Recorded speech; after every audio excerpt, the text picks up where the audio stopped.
तो ठीक है बेटा, कल हमने पाठ पढ़ा था, लेखिका थी निर्मला निर्मला पुतुल, और इन्होंने एक, ये जो है झारखंड से बिलोंग करती हैं, झारखंड के दुमका जिले में इनका जन्म हुआ है। तो ये संथाल जनजाति से है, जो आदिवासी समुदाय है, संथाल जनजाति से जो है बिलोंग करती है। तो यहाँ पे इन्होंने जो है अपने जो संथाल लोग जो परंपराएं हैं, जो उनका वातावरण है, उसको बचाने की बात की है। ठीक है बेटा, तो हमने दो इसके पार्ट पढ़े थे शुरू में, कि अपनी बस्तियों को बचाने की बात कर रही है, बाहर के प्रभाव से जो है पहले उसमें जो है अपनी बस्तियों को बचाने की बात कवित्री ने करी। फिर दूसरी उसमें जो है अपने जीवन में जो है, जो हमारे संथाल के लोगों की विशेषता है कि उनके जीवन में जो होते हैं वो लोग बड़े उत्साही होते हैं, बड़े कर्मठ होते हैं, उनके अंदर जो है एक मेहनती लोग होते हैं, कुछ करने की भावना होती है। तो कवित्री कह रही है कि सब उनकी जीवन की जो दिनचर्या है वो क्या हो रही है, ठंडी हो रही है। इसलिए वो ये चाहती है कि इनके अंदर जो है उत्साह भरा रहे, इनके अंदर जो जुझारूपन है, परिस्थितियों का सामना करने की जो अद्भुत क्षमता इनके अंदर है, वो हमेशा बनी हुई रहे। इसीलिए जो है कवित्री इन सब चीजों को बचाने का आग्रह करती है, आह्वान करती है सबसे कि आओ हम सब मिलकर के अपनी संस्कृति को, अपने पर्यावरण को इस कुप्रभाव से बचाने का प्रयास करें। ठीक, तो यहाँ पे कई बात कही थी कि यहाँ पे लोगों ने जो है पेड़ों को काटना शुरू कर दिया है, जिससे जो है पहाड़ नंगे हो गए। हमारी जो आदिवासी संस्कृति है उस पर क्या हो रहा है कि शहरी प्रभाव पड़ रहा है, जिससे क्या हो रहा है कि हमारी जो अपनी संस्कृति है वो नष्ट हो जा रही है। शहर की जो कुसंस्कृति है, दुसंस्कृति बोला है, अब संस्कृति के शब्द का भी प्रयोग जो है कवित्री ने यहाँ पे किया है, उसको जो है हमें बचाना है उससे अपनी संस्कृति को। ठीक है बेटा, अब यहाँ पे तीसरा स्टार्ट कर रहा हूं मैं। भीतर की आग धनुष की डोरी, तीर का नुकीलापन कुल्हाड़ी की धार, जंगल की ताजा हवा, नदियों की निर्मलता, पहाड़ों का मौन, गीतों की धुन, मिट्टी का सोंधापन और फसलों की लहलहार। कितनी चीज आ गई, भीतर की आग यानी कि हमारा उत्साह, धनुष की डोरी और तीर का नुकीलापन, इसमें हथियारों की बात भी हो रही है। ठीक, फिर कुल्हाड़ी की धार, कुल्हाड़ी भी हथियार में आता है, मतलब हमारी जो जितनी भी हथियार है उनमें जंग नहीं लगना चाहिए, वो बिल्कुल वैसे ही रहने चाहिए जैसे कि प्राचीन समय से चले आ रहे हैं, यानी कि हमने अपनी संस्कृति को खोना नहीं है। उसके बाद नदियों की निर्मलता, हमारी साफ सुथरी कल कल करती हुई नदियां, उनको भी बचाना है दूषित होते हुए। फिर पहाड़ों का मौन, हमारी जो शांत वादियां हैं उनमें भी जो है किसी तरह का कोलाहल नहीं चाहिए, जो प्राकृतिक जैसे चिड़िया है, नदियों की कलकलाहट है, वो सुनाई देनी चाहिए, शांत वातावरण होना चाहिए। गीतों की धुन, मिट्टी का सूंधापन और फसलों की लहलहार। तो ये इस पे कवित्री ये कहना चाहती है बेटा, इसमें देखो कितनी चीजों के बारे में बताया, हथियार के बारे में बताया, अपने अंदर के उत्साह के बारे में बताया, फसलों के बारे में बताया, अपनी मिट्टी की खुशबू के बारे में कवित्री ने यहाँ पे आपको बताया। फिर अब इसकी व्याख्या में कवित्री कहती है कि संथाल आदिवासियों के जीवन जो है वो लोग क्या होते हैं, बहुत ऊर्जावान, एनर्जेटिक, जिनको आप लोग इंग्लिश में कहते हैं, बहुत ही ज्यादा उत्साही लोग होते हैं। ठीक, वो जो है उनके जो पारंपरिक हथियार है, यहाँ पे लिखा गया धनुष की डोरी, तीर का नुकीलापन, कुल्हाड़ी की धार, उनका जो संथाल लोगों के जो मुख्य हथियार है, जो अपने जीवन में चाहे वो खेती बाड़ी के लिए करते हैं, चाहे अन्य चीजों के लिए, चाहे शिकार करने के लिए, किसी भी चीज अपने दिनचर्या को पूरा करने के लिए जिन हथियारों का वो इस्तेमाल करते हैं, उनमें जो है तीर, धनुष बाण और कुल्हाड़ी प्रमुख है। यानी कि संथाल आदिवासियों के जो प्रमुख हथियार यहाँ पे कवित्री ने बताए हैं, धनुष बाण और कुल्हाड़ी। तो कहने का मतलब है, कवित्री कहती है कि हमें जो है इस धनुष की टंका, यानी कि जो हमारा धनुष है, और हमारे बाण का जो तीर का जो पैनापन है, और अपनी कुल्हाड़ी की जो तेज धार है, उसको बचा के रखना है। अर्थात हमें अपनी पहचान को बचा के रखना है।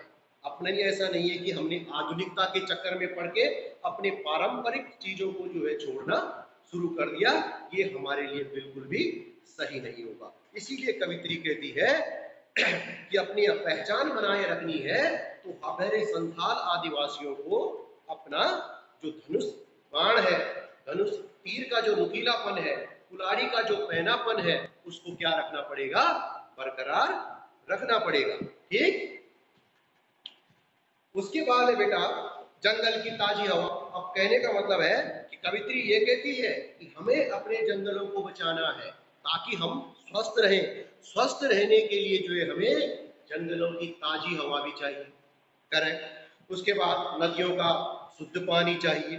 फिर चारों तरफ जो है, कभी अगर व्यक्ति दुखी होता है तो उसके लिए शांति भी चाहिए, शांत वातावरण चाहिए। फिर कहने का मतलब है कि आपने देखा भी होगा कि जो आदिवासी समुदाय होता है उसमें जो है नृत्य गान के लिए जो है बड़ा, उसमें जो है एक तरह की जो परंपराएं होती है, सामूहिक गान, सामूहिक नृत्य, उनके लिए भी जो है खुले मैदान चाहिए। तो कहने का मतलब है हमें जो है अपने जो आदिवासी परंपराएं हैं उनके द्वारा जो गाए जाने वाले गीत हैं, उनके द्वारा जो उगाई जाने वाली फसलें हैं, उन सबको जो है सुरक्षित रखना होगा। कहने का मतलब कि हमें जो है अपनी सामाजिक, सांस्कृतिक और प्राकृतिक जो हमारा परिवेश है उसको जो है हमें बचा के रखना है। क्यों? क्योंकि अगर ये रहेगा तो हम स्वस्थ भी रहेंगे। अगर प्राकृतिक परिवेश बचेगा तो हमारा स्वास्थ्य अच्छा रहेगा, हमें शुद्ध हवा, शुद्ध पानी, अच्छी जलवायु मिलेगी। अगर हमारा सांस्कृतिक परिवेश बचा रहेगा, सामाजिक और सांस्कृतिक परिवेश यानी कि जो हमारी परंपराएं हैं, रीति रिवाज है, वो अगर बचे रहेंगे तो इससे क्या होगी, हमारी एक पहचान बनी रहेगी। इसलिए जो है कवित्री कहती है कि हमें जो है इनको बाहरी प्रभाव से बचाना है। ठीक। इसमें बेटा आपके पास क्वेश्चन आ सकता है कि यहाँ पे भीतर की आग की बात हुई थी ना, कि भीतर की आग, शुरू में हमने इसमें पढ़ा था कि देखो भीतर की आग धनुष की डोरी। तो भीतर की आग से कवित्री का क्या तात्पर्य है? भीतर की आग क्या होती है? भीतर की आग होती है कि हमारे अंदर जो उत्साह होता है, हमारे अंदर जो ऊर्जा होती है, हमारे अंदर किसी काम को करने का जो जज्बा होता है, उत्साह होता है करने के लिए, हम उतावले होते हैं, उसको जो है अंदर की आग कहा गया है। संथाल आदिवासियों के जो आदिवासियों के मन में जो ऊर्जा है, परिस्थितियों का मुकाबला करने की जो क्षमता है, वो भरपूर है। मतलब उत्साह होता है ना हमारे मन में। माना कोई अच्छा खिलाड़ी है, अच्छा आप में से कोई क्रिकेटर है या फुटबॉलर है, तो क्या बोलते हैं कि बॉल आई तो अपने आप ही आदमी के अंदर उत्साह होता है कि यार मैं आऊँ, मैं मारूं। फुटबॉलर होगा तो उसके पैर अपने आप जलेंगे, अरे वाह इतना अच्छा पास था, मैंने गोल क्यों नहीं किया। अगर कोई अच्छा डांसर है, देखा उसने कि यार स्टेप कर तो रहा है लेकिन अच्छा नहीं कर रहा, मैं होता तो मैं करता। उत्साह। तो यही चीजें जो है ये अंदर की आग सबके अंदर होती है, हमारे अंदर भी होती है, लेकिन यहाँ पे कवित्री ने संथाल आदिवासियों के मन की आग की बात की है, क्योंकि वो लोग भी बड़े मेहनती और उत्साही होते हैं। उनके अंदर भी जो है किसी भी परिस्थिति का सामना करने के लिए जो है हमेशा उत्साह के साथ तैयार रहते, मतलब झेपते नहीं। ठीक। अब दूसरा क्वेश्चन आएगा कि कवित्री किन किन वस्तुओं को बनाए रखना चाहती है और क्यों। अब कवित्री क्या क्या पहले बताया था कि मन की आग होनी चाहिए, शरीर के अंदर, मन के अंदर उत्साह बनाए रखना चाहती है। दूसरा, कुल्हाड़ी, धनुष बाण की जो तेजी है वो हमेशा बनाए रखनी चाहती है। कवित्री ऐसा इसलिए चाहती है ताकि यहाँ के मूल निवासी अपनी परंपरागत जो जीवन शैली है उसको कभी न भूले। धनुष बाण और कुल्हाड़ी द्वारा उनकी पहचान बनी रहे, इसलिए चाहती है कवित्री कि हमारे हथियारों की जो पैनापन है वो हमेशा बरकरार रहना चाहिए, ताकि जो हमारी जो सांस्कृतिक पहचान है वो हमेशा बनी रहे और संथाल आदिवासी जो है अपनी पुरानी संस्कृति को कभी न त्यागे। ठीक है बेटा। अगला है संथाल आदिवासियों को अपनी पहचान और संस्कृति बनाए रखने के लिए क्या करना होगा। ठीक। क्या करना होगा? सबसे पहले जंगल की ताजी हवा, नदियों का शुद्ध पानी, अपना पर्यावरण जो है इसको सुरक्षित रखना होगा और उसे नष्ट होने से बचाना होगा। और अपनी संस्कृति के जो अंग है, चाहे वो सामूहिक गान है, चाहे वो सामूहिक, उसको जो है क्या करना होगा, बचा करके, और अपनी जो लहलहाती फसलें होगी, खेत खलिहान, उन सबको जो है बचा के रखना होगा। ठीक। लास्ट में है इस पद्यांश में कवित्री का उद्देश्य क्या हो सकता है। तो इसलिए जो है इसमें कवित्री का उद्देश्य ये है कि हमारे जो संथाल आदिवासी हैं वो अपने पर्यावरण की रक्षा करें, अपने अंदर की जो ऊर्जा है, उत्साह है, उसको हमेशा बरकरार रखें और जो शहर की जो संस्कृति है उसको जो है अपने आदिवासी समाज में फैलने से रोकें। ठीक, एक तो ये हो गया बेटा।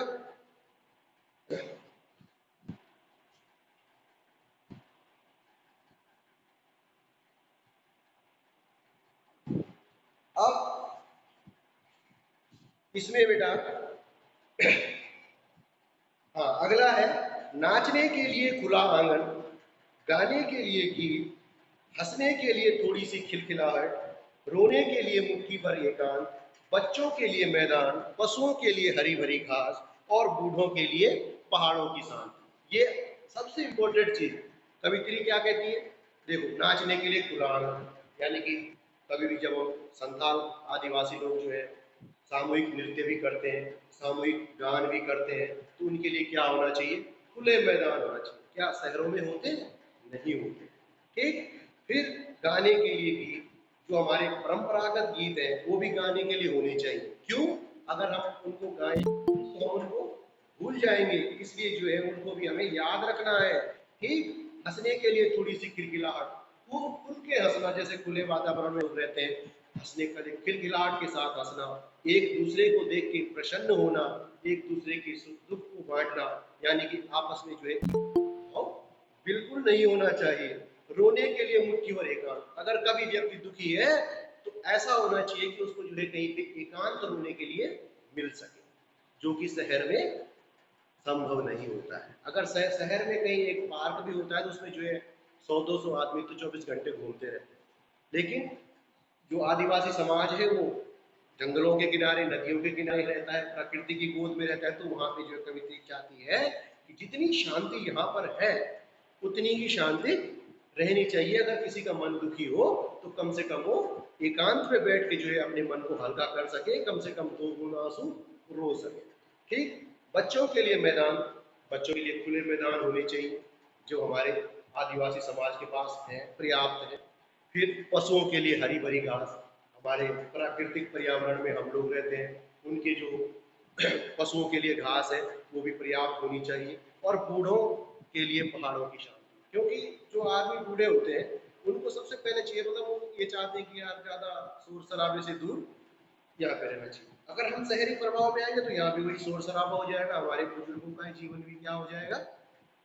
बेकार हो जाएगा। तो कहने का मतलब है, कवित्री ये कहती है कि जीवन में जो है संथाल जो जनजाति है उसमें जो है नृत्य और गान का क्या है? बड़ा ही महत्व है।